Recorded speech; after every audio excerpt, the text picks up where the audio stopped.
Once again, we'll begin with a few questions from our media. Nick Baldwin, your line is now live.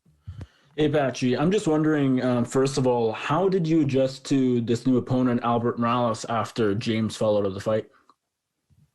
I didn't really think too much just about the opponent. I kind of just thought about my own preparation, I guess. I knew that they are both good at different things, so I stressed that a little bit, but I feel like if I focused on myself, I'm good enough to handle anybody in the world, or in the division, should I say. If you get past Morales on Friday, is the Gallagher fight something you're interested in rebooking, or at that point would you be maybe focused on another title shot? Of course, I want the title shot as fast as it can be. I feel with a good showing, I want to steal the show, and I really want the title shot. Specifically, I would like the Juan rematch, but if Sergio came out on top, I wouldn't be opposed to going out there and trying to get a match with him. Hello, can you hear me there? Pardon? But if either of those two fights and I didn't get the title shot right away, then I would definitely stress the Gallagher rematch next. I really want the name, and I would prefer to do it with fans, so it might have worked out in the best favor. And this is your first fight since you mentioned that title fight with Juan Archuleta, your first professional loss. Are you coming into this fight week and this fight with any sort of like a different mentality now that you've experienced defeat? No, I feel like the only thing that I'm coming with differently this fight than I did last fight is a different preparation to my training camp and to my preparation to the actual fight. I don't stress too much. I took experience from that fight, but I'm not more nervous or anything else. I'm just as confident as I ever was. I feel like with a few adjustments, I controlled the ring, I controlled the aggression, but he got the effective striking, and I won the first 2 rounds. So I really feel like, not only am I 1 round away from being the world champion, I feel like I could have made the adjustments to win all 3 of the last rounds. Mason, your line is now live. Hello, Patchy. Can you hear me there? Yes, mate, I could hear you. You were supposed to be fighting James Gallagher. Obviously, James had to pull out. How disappointed at all were you that James had to pull out of that fight? And is that something you're looking at rescheduling in the future? Yes, 100%. I want to reschedule. I know James wants to reschedule as well. He doesn't want to. He's trying to handpick his way to a title shot, and he feels like he matches up well with me because he's modified, should I say, middle school on the ground. So I'm the varsity level, the college level. He could never mess with me on the ground. So he's picking the wrong fight, and I definitely want to reschedule it in the future as soon as possible. If I could get through when I get through Albert Morales on Friday night, I wouldn't mind fighting him on May 21st or even in June or July, man, to be honest with you. When that fight does get rescheduled, are you looking to take it to the ground and show James what he maybe not seen before? I don't mind where it goes, but I'm looking to punish him. I don't want to just take him to the ground and get a quick submission like I've done in between my amateur and pro, like 15 to 20 fights. I want to actually put him through the grinder, ground and pound him, TKO him, put some damage on him where he hasn't experienced yet. Not just a quick flash knockout like Ricky Bandejas. I want to actually drag him through the mud and, make him pay for, trying to fight me. Damon, go ahead. Hey, Patchy, I don't want to keep hammering away on the Gallagher stuff, but I did want to get your reaction. I'm sure you saw when he dropped out of the fight, he made the Instagram post and he said that he wanted to delay the fight a couple months and he offered to pay you and all this other kind of crazy stuff. Like, what was your reaction to that? And like, what did you take away from that when he actually dropped out of the fight? Like, because I know this is a fight you'd been pursuing for a really long time. Man, I don't know. He said he got a shoulder injury or something. I seen him yesterday on his Instagram. He has both of his arms up around 2 of his teammates or whatever. Does not look like he has a shoulder injury. It does not look like he's in a sling, and it does not look like it was that serious. I personally dealt with, I think, a lot of injuries, a lot of stuff where I was banged up this camp, and I still made it to the show. I took a different opponent, a more dangerous opponent on 2 weeks' notice. So it just goes to show my grit, my experience, and my level of confidence. The more time he waits, it's just going to get worse for him. So. I opened one eye when I was sleeping. They said he pulled out. I closed my eyes and I went back to sleep. And you mentioned you made some changes since the title fight in terms of your training and preparation. Can you kind of give us a sense of like what changes you made, whether that means, teammate changes, coaching, whatever's been going on? Can you kind of give us a sense of what's been different for you this camp? Yeah, man. I feel like I left Jackson Wink. They were kind of falling apart. They split up 3 different ways with Cowboys, Jackson Tacoma, and Jackson Wink. I lost a lot of training partners, and I feel like, with COVID going on, the gym was riddled with COVID my last camps for Juan, the one that was rescheduled in July 24th, and then also September 12th. So with that said, I did a lot of training out of Six Gun Gibson's garage with Harry St. Ledger and Six Gun. Now, leading up to this camp, I've completely switched to Extreme Couture. I'm more confident. I did half my camp with a Russian team, Islam Makhachev's team, Javier Mendez at the UFC PI with my manager, Ali Abdelaziz. And then the other half I did at Extreme Couture with Eric Nixick as one of my head coaches. Jake Shields is now one of my head coaches. And then with all the guys there, from Dennis Davis to Eddie Bracco to all my teammates, Kobe Fair, he's one of the best 125 pounders in the world right now. Dan Ige, Julian Arosa, I got Kevin Lee I've been able to spar with, Sean Strickland. There's just been the whole entire Hawaii top team, Kai Kamaka, Boston Salmon, Puna. There's just so many people, Alex Ponar. There's so many people that are great from that gym, and they've opened me with open arms, and I've literally thrived there.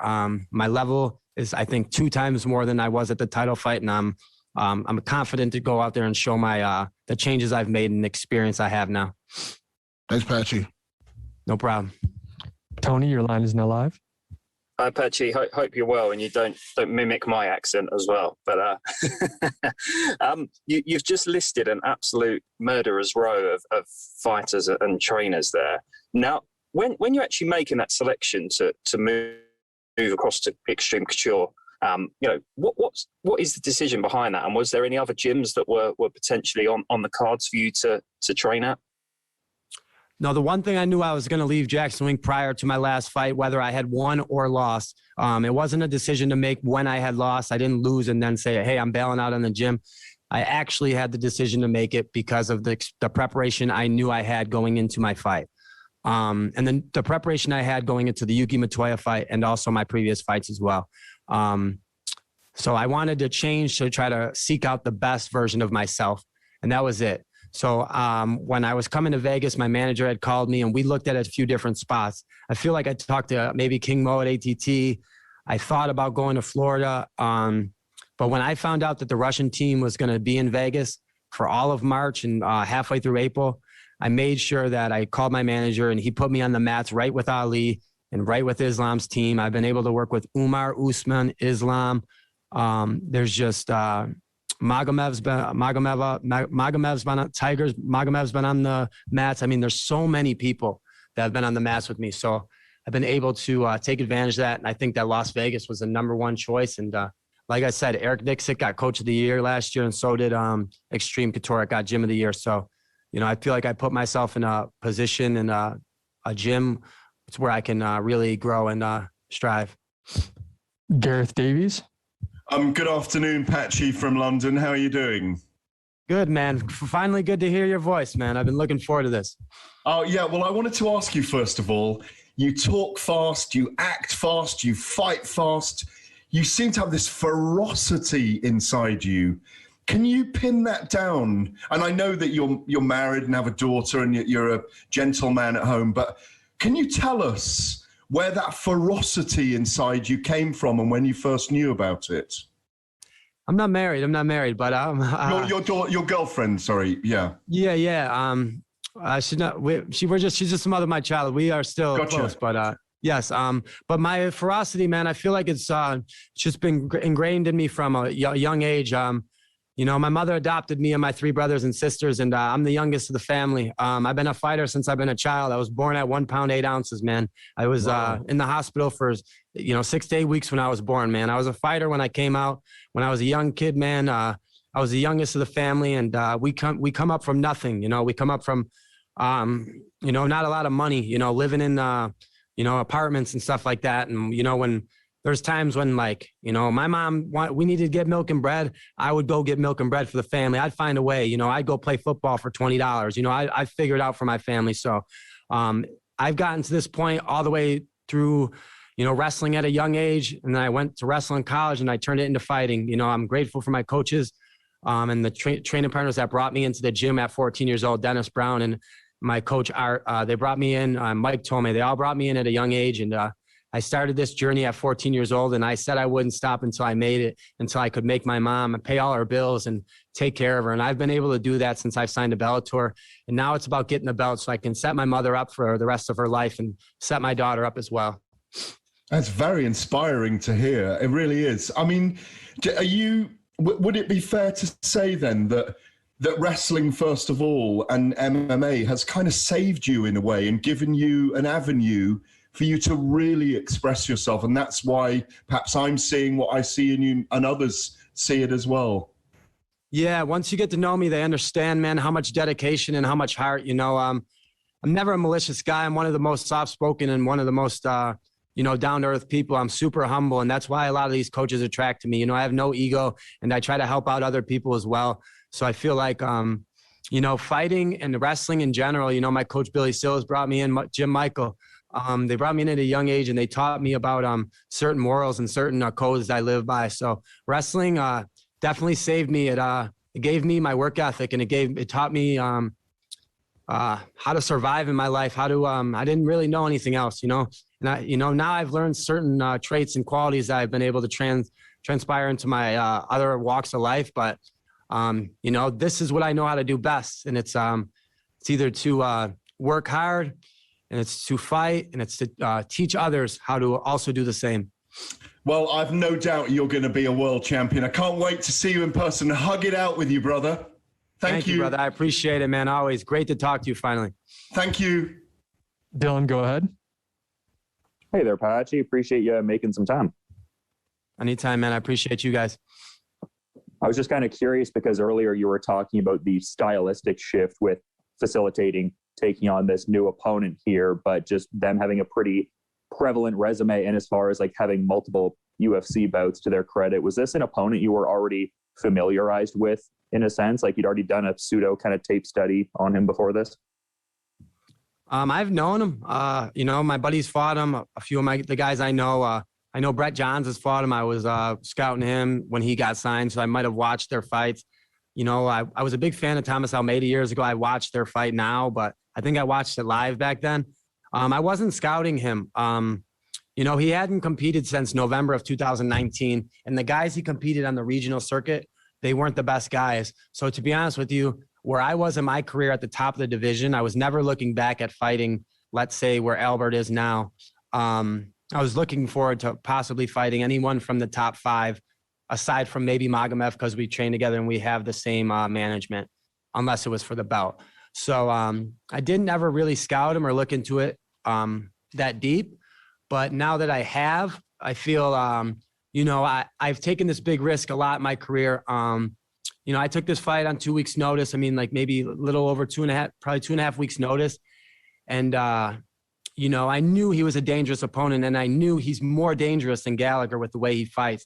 He's got a very good stand-up game, and he's got a deceptionally well ground game as well. So, I like the risk, and he's got everything to gain, and I have everything to lose. I'm number 2 in this division, and he's not ranked. So he can come in here and potentially try to steal my shine. And, I hold my ground, and I show my hard work. I show what I've done in the gym, and, if I do that, I get my job done. All right, 1 or 2 more. Simon? Hey, Patchy, Simon Romero from Behind the Grind. Nice to talk to you today. Out of your long amateur and professional career, where does Albert Morales rank on that list?